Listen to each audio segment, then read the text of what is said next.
Welcome back to the channel, guys. It's been a while. You're probably wondering, well, why do you have your wife's SUV all torn apart? Well, this is the one I replaced last month, and it's still clicking, so I'm replacing it with this one.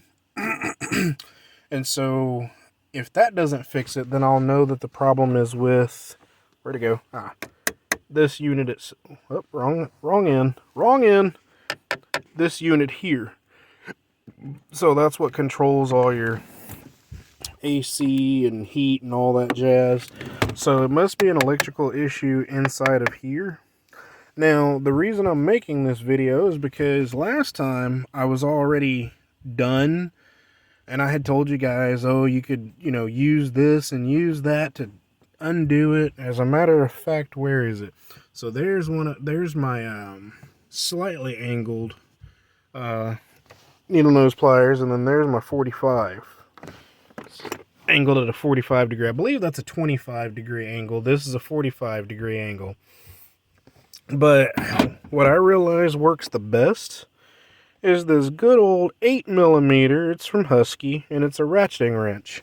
So all you do is you stick it back there on top of the head there, and I'm tightening this puppy down. And that's actually how I took it out too.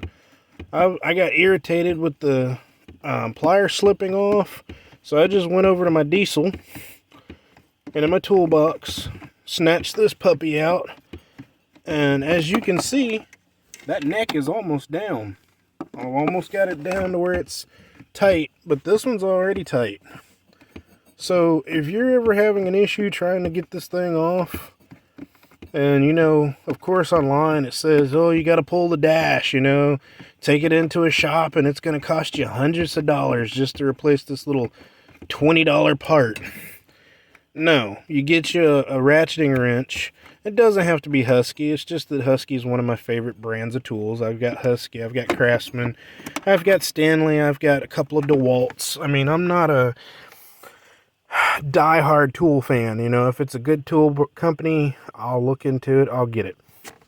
I mean, at work, I use a utility knife, and I mean, this is just your little cheap Hart from Walmart, but it's easy to change out this little blade here, this little safety blade, or razor knife. But what got me into this one is, you can see that hex. So it holds these different bits. I've got two different Phillips here, and then on the back side you got two different flatheads. As you can see, the top one's 3/16 and the bottom one is 1/4. So hell, you can't beat that right there. And if you really wanted to, you don't have to carry the Phillips in here. If you're working a job where you use a lot of star bits, pull these puppies out and stick you some star bits down in there. Or if you're working a job where they use the little diamond or square bits, stick you some square bits down in there. Or if these Phillips and flatheads aren't the right size, you need something smaller, you need something bigger, pull these out, stick what you need in there. So that's what I love about this little bad boy right here. You just pull this little puppy forward, get what you need, and it retracts back into place. But, it's not going to just come out on you. You got to press this button to release, and it pops up. And then, well, it didn't lock into place. That's why I was able to push it. But you got to push this little button here. Presto. So, I mean, like I said, I've seen people where they're like, oh, I don't get nothing but Milwaukee, or I don't get nothing but this. Most of my power tools are Ryobi, and a lot of people are like, oh, Ryobi sucks. Maybe for you. I've always, had nothing but good things with Ryobi. But anyway, the main reason I'm making this video, and I'm not going to continue ranting, because I'm wanting to get this done so I can relax. I just worked 9 hours today.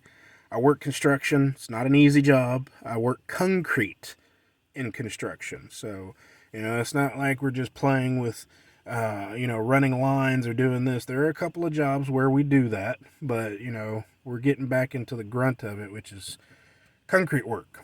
But anyway, yeah, get you a ratcheting 8mm wrench. Oh, it's upside down, isn't it? But yeah, as you can see, it's just a Husky 8mm. got your box in here, you got your ratcheting end over here.